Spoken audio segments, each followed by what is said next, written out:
अभी हमने imperative sentence के बच्चों डायरेक्ट इनडायरेक्ट बनाने सीखे थे कि कुछ रूल सीखे थे डायरेक्ट से इनडायरेक्ट बनाने के, ठीक। लेकिन बिना प्रैक्टिस के रूल्स भी समझ में नहीं आएंगे, इसीलिए हम इसकी क्या कर रहे हैं, प्रैक्टिस। तो देखिए प्रैक्टिस एक्सरसाइज करने वाले हैं इम्पेरेटिव सेंटेंस की।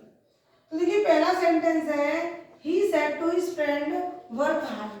उसने अपने दोस्त से कहा मेहनत करो। अब बताइए वो अपने दोस्त को क्या कर रहा है, ऑर्डर कर रहा है? नहीं। रिक्वेस्ट कर रहा है? बिल्कुल नहीं। तो यहाँ पे क्या सलाह दे रहा है कि यार ऐसा कर, मेहनत कर ले, है ना। तो यहाँ ही फिर क्या करेंगे, सेड टू की जगह एडवाइज्ड, क्या कर दिया, एडवाइज्ड हिज फ्रेंड। ठीक है, तो यहाँ तक समझ में आया।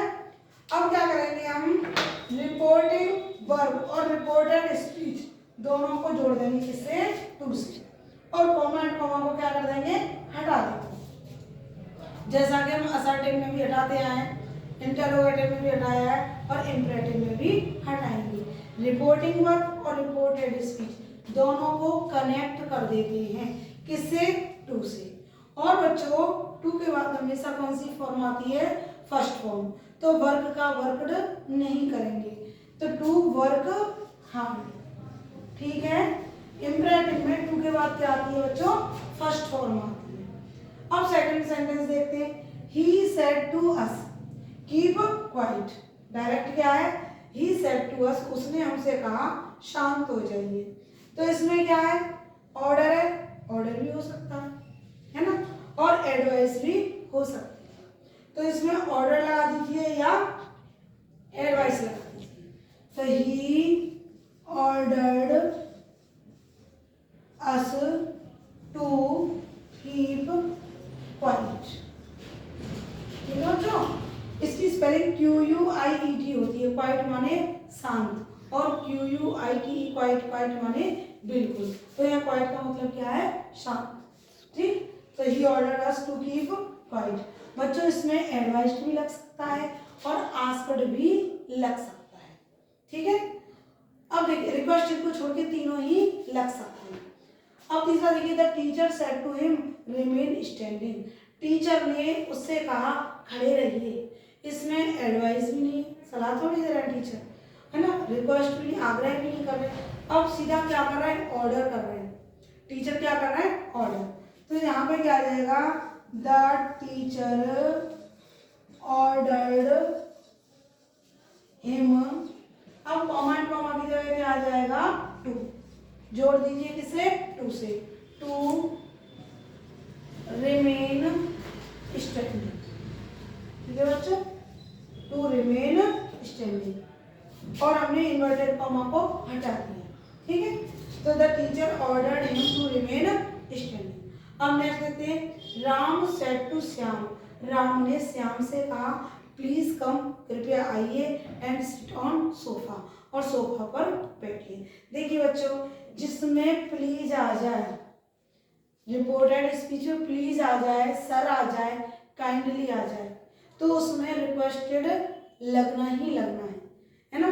तो सेड के स्थान पर, सेड टू के स्थान पर क्या कर देंगे, रिक्वेस्टेड।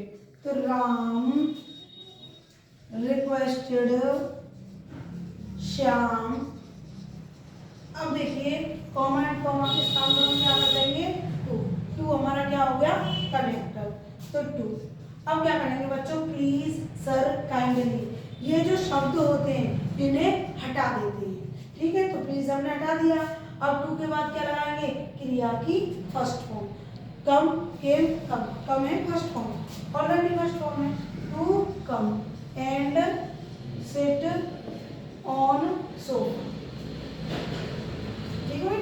नेक्स्ट एंड लास्ट देखते हैं, आई सेड, मैंने कहा, do not speak of the past, भूतकाल की बात मत करो, है ना। तो इसमें सीधा क्या लग जाएगा, आस्क्ड। तो आई आस्क्ड। अब मैंने कहा था डू नॉट से शुरू हो, यदि रिपोर्टेड स्पीच डू नॉट से शुरू हो और उसके बाद आ जाए फर्स्ट फॉर्म, डू नॉट के बाद क्या आ जाए, फर्स्ट फॉर्म, इसका मतलब है ये इम्परेटिव का नेगेटिव है ना। तो उसमें हम क्या करते थे, टू कनेक्टर लगाते थे, इसमें लगाएंगे कनेक्टर नॉट टू। तो I asked not to speak of the past. एक रूल और है बच्चों, वो और मैं बता दूं, यदि डू नॉट आ जाए है ना तो सेड की जगह फॉरवर्ड कर दो। क्या कर दो? फॉरवर्ड। फॉरवर्ड लगाने के बाद हमें नॉट टू लगाने की जरूरत नहीं है, सिर्फ किससे काम चल जाएगा? टू से चल जाएगा। कैसे? देखिएगा। अब देखिए फॉरवर्ड से भी आपको बना के दिखाती हूँ। जैसे the doctor said to the patient, doctor ने पेशेंट से कहा। क्या कहा? Do not eat oily food, कि ऑयली फूड मत खाओ। ये बेटा 6। अब क्या है देखिए, रिपोर्टेड स्पीच हो रही है डू नॉट से, इसका मतलब इम्परेटिव का नेगेटिव। तो हमें क्या करना है, या तो मैंने एडवाइज करके नॉट टू से लगा दो, और दूसरा तरीका जो मैं बताने जा रही हूँ ऐसे भी बन सकता है। दूसरा तरीका क्या है? The doctor forward, FORWARD, forward होता है बच्चों मना करना। Forward, forward, फॉरवर्डन। सैड है इसलिए सेकंड फॉरवर्ड आएगी। The doctor forward the patient. अब यहाँ पे बच्चों नॉट टू लगाने की जरूरत नहीं है, सिर्फ टू से ही हमारा काम चल जाएगा। To eat oily food. अब देखिए हिंदी क्या निकालती है इसकी, डॉक्टर ने पेशेंट को मना किया ऑयली फूड के लिए। तो ये फॉरवर्ड अपने आप में मना करना है ना। मना करने के बाद नॉट टू की कोई जरूरत नहीं है, तो हमारा टू से ही काम चल जाएगा। ठीक है, आपका एक तरीका ये है और दूसरा तरीका ये है। अब ये आपके ऊपर डिपेंड करता है, आप इस तरीके से बनाते हैं या इस तरीके से बनाते हैं। आई होप स्टूडेंट्स ये आपको समझ में आ गया होगा। कल एक नए रूल के साथ हम आएंगे। ठीक है।